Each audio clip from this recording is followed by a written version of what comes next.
Radhe friends, जय Shri Krishna. Veena Deepak Soni YouTube channel में आप सभी का स्वागत है। फ्रेंड्स, आप सभी को ज्येष्ठ मास के निर्जला एकादशी की ढेरों शुभकामनाएं।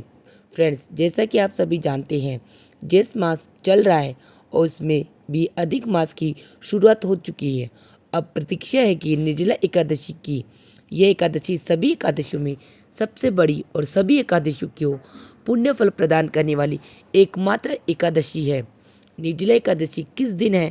यह तो महत्वपूर्ण प्रश्न है लेकिन इससे बड़ा प्रश्न यह है कि इसकी शास्त्रीय महिमा क्या है। इस व्रत को लेकर हमारे सनातन धर्म में बड़ा ही भ्रम उत्पन्न हो चुका है। लोगों के बीच में कई तरह के प्रश्न गूंज रहे हैं कि रात्रि में निर्जला एकादशी में पानी पी सकते हैं या नहीं।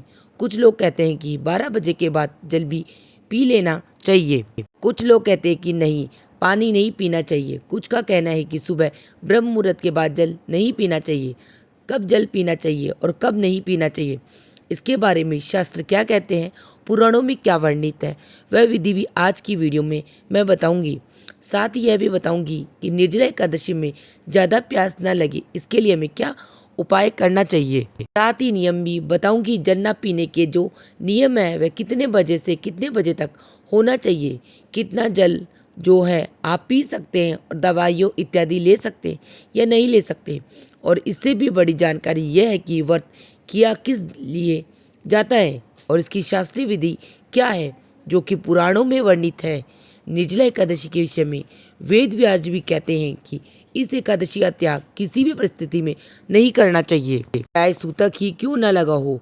सूतक दोनों प्रकार के कहे गए हैं, चाहे मरण सूतक हो चाहे जन्म सूतक हो। किसी प्रकार के सूतक हो चाहे पातक हो, दोनों में इस एकादशी के व्रत को हमें अवश्य ही करना चाहिए। वेद व्यास जी कौन है, यह आप सभी जानते होंगे कि जिन्होंने हमारे सभी पुराणों को लिखा है। उन्हीं के द्वारा उनकी वाणी में ब्रह्मा वाक्य, क्योंकि यह स्वयं नारायण के अवतार कहे जाते हैं। यानी कि किसी भी परिस्थिति में इस व्रत को हमें त्याग नहीं करना चाहिए, इसका व्रत हमें अवश्य ही करना चाहिए। तो चलिए जान लेते हैं कि साल 2026 में निर्जला एकादशी का व्रत कब किया जाएगा, इस व्रत के नियम क्या होते हैं और अगर ज़्यादा प्यास लगे तो हमें क्या उपाय करना चाहिए, और इस निर्जला एकादशी के दिन मटके का दान किस विधि से किया जाता है। संपूर्ण जानकारी आज की इस वीडियो में आप सभी को दूंगी। लेकिन सबसे पहले मेरा आप सभी से निवेदन है कि निर्जला एकादशी की इस वीडियो को लाइक करके कमेंट सेक्शन में जय श्री हरि विष्णु जरूर लिखिए। साथ ही अगर आप मेरी आवाज़ को पहली बार सुन रहे तो चैनल वीना दीपक सोनी को सब्सक्राइब करें, पास वाले बेल आइकन को जरूर प्रेस कर दीजिए। तो देखिए, जैसे कि आप सभी जानते हैं कि सूतक काल पातक में सभी प्रकार के पूजा पाठ बंद हो जाते हैं, परंतु इस एकादशी का व्रत आपको अवश्य करना चाहिए।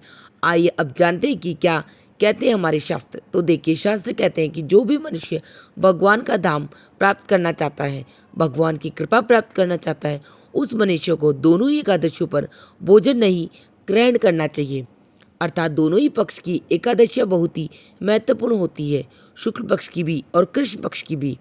एकादशी के दिन भगवान केशव यानी कि श्री हरि विष्णु की पूजा करने से और दान दक्षिणा आदि देने के बाद मनुष्य को प्रयाण करना चाहिए। और देखिए, निर्जला एकादशी जैसा कि नाम से ही ज्ञात होता है, निर्जला और वही सब लोग जिनमें गलती करते हैं।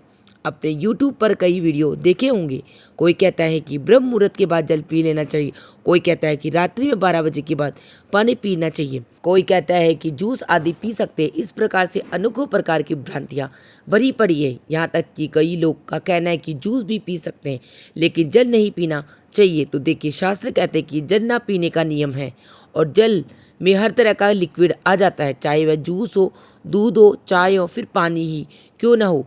निर्जला का अभिप्राय यही है कि निर्जल अर्थात कि पीने योग्य किसी भी चीज़ को हमें पीना नहीं है और न ही कोई खाद्य पदार्थ खाना है। किसी भी प्रकार के लिक्विड पदार्थ को आप इस दिन सेवन नहीं करना है। किसी भी प्रकार का पेय पदार्थ आपको नहीं पीना है। इसमें खाया भी नहीं जाता, फलाहार भी नहीं किया जाता। और अगर आप निर्जल व्रत कर रहे हो तो इसका अभिप्राय यह बिल्कुल भी नहीं है कि जल नहीं पीना है, लेकिन भोजन कर सकते हैं। देखिए, दोनों ही जल भी नहीं पीना है, फल भी नहीं खाना और खाना भी आपको इस दिन नहीं खाना है। अगर आपने निर्जला व्रत का संकल्प लिया है, इसका अभिप्राय है कि आप पूरे दिन न कुछ खाए पिए और आपके मुंह में कुछ भी नहीं जाएगा। अब यहाँ पर प्रश्न उठता है कि दीदी कितने बजे तक का नियम है, शास्त्र के प्रमाण क्या कहते हैं, तो ये वह भी आगे आपको वीडियो में बताऊंगी। कई लोग निर्जला एकादशी के व्रत के दिन कहते हैं कि 12 बजे रात के बाद से ही हमें कुछ नहीं खाना पीना, और कुछ लोग कहते हैं कि ब्रह्म मुहूर्त के बाद हमें नियम का पालन करना चाहिए। तो देखिए, ऐसा कुछ भी नहीं है। आप 12 बजे के बाद आराम से पानी पी सकते हैं, क्योंकि जो हमारे व्रत हैं न सूर्य उदय से लेकर सूर्य अस्त तक कहे गए हैं, अर्थात सूर्य उदय होने के बाद से ये व्रत शुरू होता है और सूर्य उदय होने के पर ही समाप्त होता है। और इस विषय पर स्कंद पुराण में वर्णन आता है कि जो एकादशी में आपको जल जो है वह बिल्कुल भी वर्जित है, लेकिन कब से कब तक, तो देखिए सूर्य उदय के बाद से अगले सूर्य उदय होने तक, यानी कि द्वादशी का जो सूर्य उदय हो जाएगा तब आप जल पी सकते हैं। व्रत आदि का प्राण आदि पूजन आप इस समय के बाद से कर सकते हैं। देखिए, शास्त्रीय प्रमाण के आधार पर तो यही लिखा गया कि 12 बजे के बाद ही आप खा पी सकते हैं। सूर्य उदय होने से लेकर अगले दिन सूर्य उदय होने तक ही व्रत के सभी प्रकार के नियमों का पालन किया जाता है। या एक चीज़ और बताना चाहूँगी, देखिए कुछ लोग क्या कहते हैं कि निर्जला एकादशी का व्रत शुरू होने से पहले ही सुबह सुबह बहुत सारी चीज़ें खा पी लेते हैं। कुछ लोग तो घी पी लेते हैं, उनको लगता है कि इसमें ना प्यास लगेगी और ना ही भूख लगेगी, आराम से जो हमारा व्रत है वह संपन्न हो जाएगा। अनेकों लोग इसके लिए कई उपाय करने का प्रयास भी करते हैं, लेकिन यह बिल्कुल भी अनुचित है, ये छल है परमात्मा के साथ। यह बिल्कुल भी ना कीजिए। यह तो आप निर्जला का संकल्प ना लीजिए, वरना आप निर्जल रहकर ही व्रत का संकल्प करें तो पूरे मन से, पूरे शरीर के साथ, पूरे भाव से इस व्रत को कीजिए। सूर्योदय से पहले जल के अतिरिक्त कुछ भी खा पीना नहीं है। व्रत जब शुरू हो रहा है सूर्योदय से पहले, उस समय भी आप केवल जल ही पिए, ऐसा नहीं कि आप बहुत सारी चीज़ें खा पी ले। अब इसमें एक बात और बताना चाहूँगी, यहाँ वीना शास्त्रों में कुछ स्थानों पर जल पीने के लिए भी कहा गया है। जल का प्रयोग निर्जला एकादशी के व्रत में आप कहाँ कहाँ पर कर सकते हैं, अब मैं आपको यह बताती हूँ। इस पर विषय पर शास्त्र क्या कहते हैं और कब कितना जल आप पी सकते हैं। देखिए, शास्त्र कहते हैं कि कंठस्थ आचमन वार वर्ष युतो एक कदम बुद्ध, अर्थात कुल्ला जो हम करते हैं जब लोग शौच आदि करते हैं, तो शास्त्र नियम कहता है कि कुल्ला में अवश्य ही करना चाहिए। 3 बार कुल्ला करने के बाद विधान है, तभी हम शौच की शुद्धि होती है। अगर आप दिन में स्नान आदि करने के बाद जा रहे हैं तो, क्योंकि हम सायकाल में भी पूजा करते हैं, कुल्ला आदि जो है हमें जरूर ही करना चाहिए। उसमें हम जल मुख में ले सकते हैं, क्योंकि वह जल जो है हमें पीना नहीं होता। और दूसरा आचमन, यानी कि जब आप पूजा करने के लिए बैठेंगे एकादशी के पूजन में, आप उस समय आचमन के द्वारा जो जल हम अपने हाथ में लेते हैं उस जल को आप ग्रहण कर सकते हैं। एकादशी की पूजा में हमें 3 बार जल आचमन करना होता है, तो उस आचमन के समय जो जल है वह हम पीना है। तो जो जल आप पी सकते हैं उतना जल आप ले सकते हैं, उसमें किसी प्रकार का कोई भी दोष नहीं होता है। उपभुजन्ते नव्य प्रत भंगो न अन्यथा भवेत, अर्थात अगर इस प्रकार से इतना जल आप लेते हैं तो उसमें आपका व्रत भंग नहीं होता है। परंतु यहाँ पर एक शर्त दी गई है कि वह शर्त क्या है कि जो आचमन का जल आप लेंगे उसमें 6 मासा जल ही आपको लेना है। 6 मासा जल से अधिक जल आपको अपने हाथ में नहीं लेना है। इतना जल आप अपने मुख में ले सकते हैं और पी सकते हैं। वह 6 मासा जल का क्या होता है, तो देखिए, पूजा के दौरान जब आप आचमन करते हैं तो 2-2 बूंद जल, 6 बूंद जल आप ले सकते हैं। 6 मासा अपने हाथों में लेकर अपने मुख में ले सकते हैं और पी सकते हैं। यह जल कभी भी आपके व्रत को खंडित नहीं करता है, यानी कि निर्जला एकादशी व्रत में कुल्ला करना और आचमन करना, इन दोनों ही क्रियाओं में आपका व्रत बिल्कुल भी खंडित नहीं होगा। इसके अलावा आपको किसी प्रकार से जल ग्रहण नहीं करना। अब यह प्रश्न यह उठता है कि दीदी कई बार हमें दवाई लेनी होती है। बहुत से बुजुर्ग लोग हैं जो इस व्रत रखते हैं तो दवाइयाँ चलती रहती है। तो प्रश्न यह उठता है कि दवाई ऐसी अवस्था में हम कैसे लें। तो देखिए, शास्त्र कहता है कि दवाई आप ले सकते हैं। दवाई लेने के लिए आप जल भी पी सकते हैं, चाहे सामान्य आयु वर्ग के लोग हो चाहे वृद्धजन हो। औषधि लेने की मनाही नहीं होती।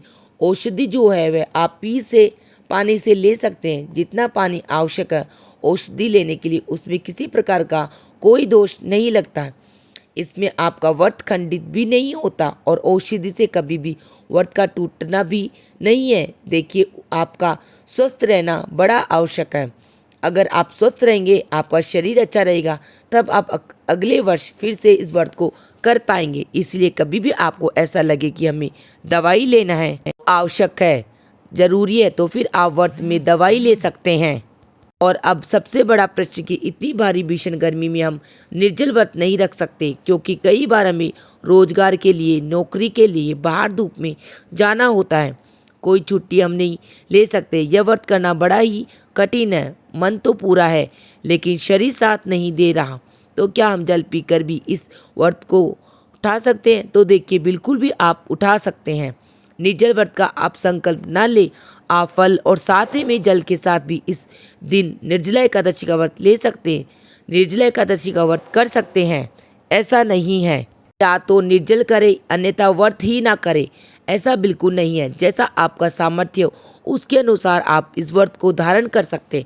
इसमें आप चाहे तो जल और फल दोनों के साथ व्रत उठा सकते हैं, या आप चाहे तो केवल जल के साथ इस व्रत को धारण कर सकते हैं।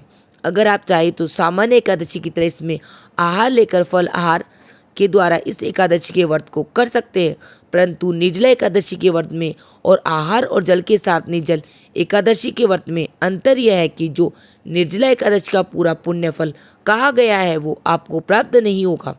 निर्जला एकादशी को निर्जल रहकर जो व्रत करने का नियम है उसका पालन करने से आपको अनंत गुना पुण्य फल की प्राप्ति होती है।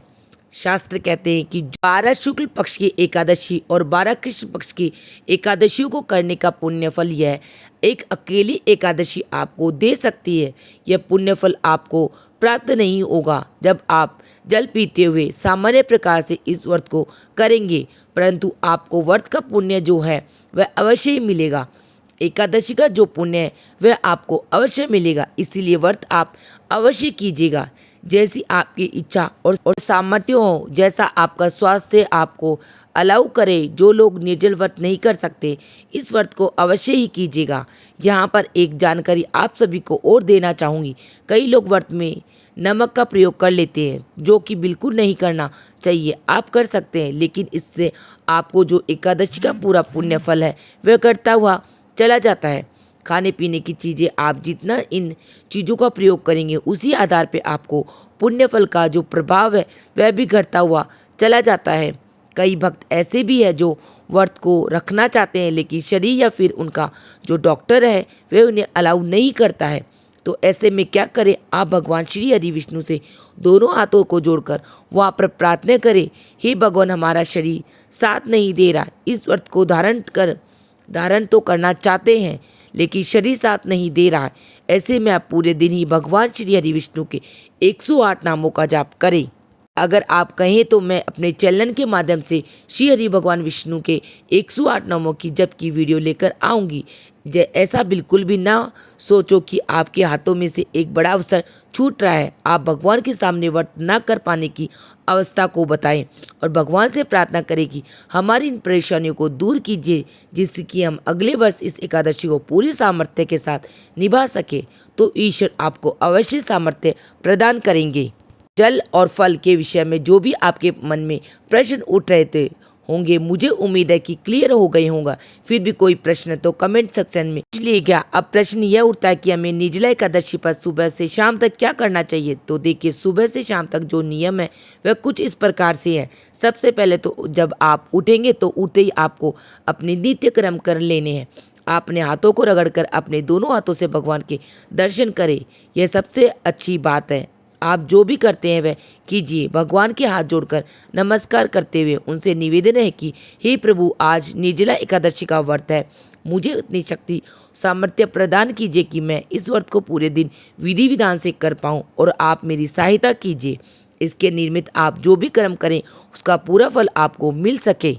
इस प्रकार से प्रार्थना करी, इतनी मुझे शक्ति दीजिए भगवान। इसके बाद आप स्नान आदि से कर लीजिए। प्रातःकाल का स्नान गंगाजल युक्त ही हमें करना चाहिए। यह बहुत ही कल्याणकारी होता है। नहाने के जल में थोड़ा सा गंगाजल जरूर मिला लीजिएगा और ये स्नान आप सूर्योदय से पहले ही कर ले तो यह सबसे अच्छा होगा और गंगाजल युक्त स्नान आप अवश्य रूप से कीजिएगा। इसके साथ ही ध्यान रहे कि इस दिन ना तो दातुन किया जाता है, ना ही टूथपेस्ट या फिर मंजन किया जाता है, क्योंकि टूथपेस्ट में कई तरह के केमिकल और नमक होते हैं, जिसकी वजह से आपका जो व्रत है वह खंडित हो सकता है। स्नान आदि से निवृत्त होकर सबसे पहले सूर्य देव को जल अर्घ समर्पित करें, तुलसी देवी को हम जल समर्पित करें और अगर रविवार का दिन है तो फिर आप पीपल को जल अवश्य दीजिएगा, क्योंकि आज का किया गया पुण्य आपको अक्षय फल प्रदान करता है। या बता दूं कि एकादशी तुलसी पूजन उत्तम होता है, वर्जित बिल्कुल भी नहीं होता, जो आप तुलसी पूजन एकादशी के दिन जरूर कीजिएगा। साथ ही इस दिन अपने पितरों को तर्पण भी अवश्य दे। गीता का 7वां अध्याय पढ़ते हुए या फिर सुनते हुए पितरों को तर्पण करना बहुत ही आवश्यक होता है और अक्षय तृप्ति इससे आप प्राप्त होती है। इसके बाद निर्जला एकादशी की पूजा आप सभी कीजिएगा। निर्जला एकादशी की सरल पूजा विधि में अपने चैनल पर डाल दूंगी, तो मैं खुद पूजा करके दिखाऊंगी। वैसे तो आप सभी पूजा कर लीजिएगा और फिर आरती कीजिएगा। इस दिन दान दक्षिणा का विशेष महत्व होता है। फ्रेंड्स, दान कैसे करना है? घड़ी का दान, जल का दान, पंखे का दान, खरबूजे आदि जो भी ऋतुफल है इनका दान इस दिन आप अवश्य रूप से कीजिएगा। धन का दान जितना हो सके उस दिन जरूर कीजिएगा। दान आज के दिन अत्यंत ही पुण्यदायी है और इस प्रकार से पूरे दिन भगवान श्री हरि विष्णु के नामों का जाप करते हुए पूरे दिन आपको निर्जल व्रत रखना है और फिर रात्रि के समय ही रात्रि जागरण का विशेष विधान बताया गया है। हो सके तो पूरी रात जागरण भगवान श्री हरि विष्णु के नामों का जाप करे, हो सके तो विष्णु सहस्त्र नाम का पाठ करी। किसी भी प्रकार से भगवान में तल्लीन रही, लेकिन इतना अगर आपसे न हो सके तो कम से कम रात 2 बजे तक तो आपको विशेष रूप से रात्रि जागरण करनी ही चाहिए।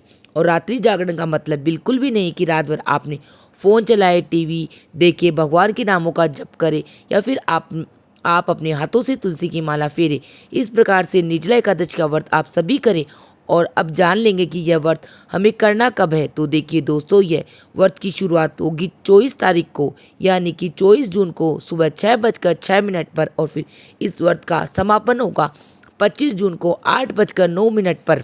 ऐसे में 25 जून को सूर्य के मुख से एकादशी रहेगी, तो 25 जून को हमें निर्जला एकादशी का व्रत करेंगे। सभी लोग इस दिन व्रत करेंगे। यह श्रेष्ठ व्रत रहेगा। पूजा के लिए शुभ मुहूर्त रहेगा सुबह 5:30 से लेकर 7 बजे तक और इसके अतिरिक्त अन्य भी मुहूर्त है जो कि समय समय पर आपको वीडियो के माध्यम से बताती रहूँगी। यह वीडियो कुछ ज़्यादा ही लंबा हो गया। पूजा विधि के लिए हमारे चैनल वीणा दीपक सोनी सब्सक्राइब करके रखिए। अलग से पूजा विधि के कई सारे वीडियो और सभी शुभ मुहूर्त भी मैं चैनल पर लेकर आऊँगी। और अगर आप मेरी आवाज़ को पहली बार सुन रहे हैं तो वीडियो को लाइक करके कमेंट सेक्शन में मुझे बताइए कि हमारी मेहनत आपको कैसी लगी। आप इसी के साथ मेरी ये वीडियो यहीं समाप्त होती है। आप सबको मेरी वीडियो कैसी लगी कमेंट बॉक्स में जय श्री कृष्णा लिख के जरूर बताना। और मेरा वीडियो आप लोगों के लिए थोड़ा सा भी यूज़फुल है तो प्लीज़ वीडियो को लाइक कर लेना और चैनल को सब्सक्राइब कर लेना। फिर मिलते हैं किसी और वीडियो में, तब तक राधे राधे फ्रेंड, जय श्री कृष्णा। और आप सभी को निर्जला एकादशी व्रत की बहुत बहुत शुभकामनाएं और आप और आपके परिवार के लिए निर्जला एकादशी व्रत मंगलमय हो। इसी कामना के साथ फिर मिलेंगे। जय श्री कृष्णा, राधे राधे।